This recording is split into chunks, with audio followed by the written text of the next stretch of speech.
সপ্তাহের শ্রেষ্ঠ দিন হচ্ছে জুমাবার। আল্লাহ তাআলার কাছে জুমার গুরুত্ব অনেক বেশি। এই জুমার দিনের সওয়াব মর্যাদা ঈদুল ফিতর ও ঈদুল আজহার মতো মুসলমানদের কাছে এই দিন অপরিসীম ফজিলতের।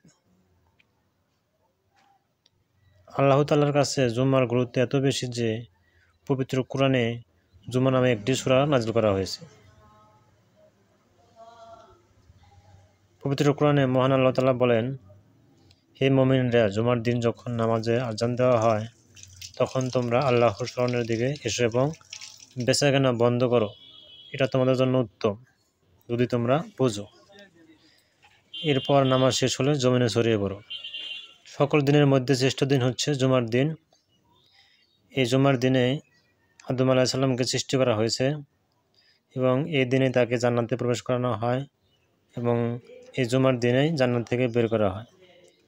আর এই জুমার দিনে কিয়ামত সংঘটিত হবে। রাসূল সাল্লাল্লাহু আলাইহি সাল্লাম বলেছেন, জুমার দিন আসে ফেরেশতা মসজিদের দরজায় দাঁড়িয়ে প্রথম থেকে পর্যায়ক্রমে এক একজনের নাম লিখতে থাকে।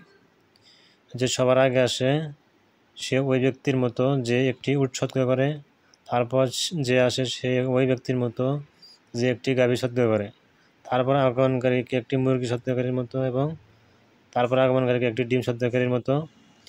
এরপর যখন ইমাম খুতবা দিতে বের হন, ফেরেশতারা তাদের দরজা বন্ধ করে দেন।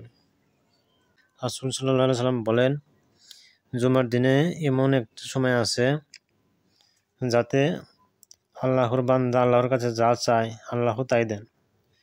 অতএব ওই সময়টা হচ্ছে জুমার দিনের আসরের নামাজের শেষের সময়।